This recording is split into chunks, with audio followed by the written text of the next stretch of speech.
Zora and Me, Chapter 26. Back at the Hurstons' house, we sat silently on the shady porch, the licorice divided neatly between us, steadily chewing our treats. We didn't savor the licorice sticks the same way we did when we were rewarded for finding old Lady Bronson. Of course, the candy was sweet and it was still delicious, but it didn't seem like one of life's treasures anymore, let alone the sweetest. I knew much more than I wanted to about so-called shortcuts in life, and senseless violence, and chasing down someone you love. I knew that death was death. I knew that outside the boundaries of Eatonville it could be dangerous not to be white, and that inside those boundaries was no guarantee of safety. A wind rustled its way through the chinaberry tree. After about 20 minutes, Mrs. Hurston, carrying baby Everett and a basket full of oranges, came up the walk. With her came the scent of citrus and gardenias. "Carrie, your mamma just gave me these oranges," she said, when she got closer to the porch. She stopped, turned her head, and cut her eyes. "What on earth possessed Joe Clark," she asked, "to laden you two down with all this candy?" The timing couldn't have been more perfect. It was rare to have quiet around the Hurston house, and Zora took full advantage. Joe Clark had asked us not to tell. We knew how to keep a secret, but Zora's mother was always the one exception.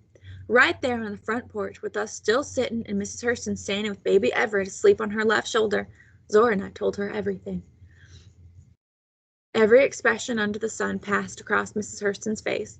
I was certain she was going to drop the basket of oranges. She didn't, and she also kept silent until we were finished. Her first response was to place the basket on the ground. Then she sat down right between us. Neither of us thought twice about the flattened licorice. Mrs. Hurston, close to tears, placed Everett upright in her lap and put an arm around each of us. I felt the smidgen of tight feelings still left in my chest disappear. Until that moment, I believed that what I carried inside of me was just myself and nothing of other people, not even the ones I loved. If I ever had the nerve to open up my heart, I thought I'd be faced with nothing but a tall, round-faced brown girl with coal black hair. I felt that alone. But on the hem of this experience, wrapped in Mrs. Hurston's embrace, I got up the nerve to take a peek into my heart, and to my surprise I didn't find that lonely picture of myself. What I found there was much bigger. I found all of Eatonville. There was a picture of Blue Sink on the clearest sunny day. There was a picture of Joe Clark's porch and all the shenanigans that went on there. The Loving Pines stood tall and affectionate as ever. There was the memory of my own parents sitting holding hands on our front step, and I saw myself with Teddy, doing exactly the same thing someday. Of course, Zora and Mrs. Hurston were in my heart too, snuggled under a light-as-air white blanket in Mrs. Hurston's feather bed. After taking a good long look inside myself, I also knew that my heart didn't belong to me. It wasn't even its landlord.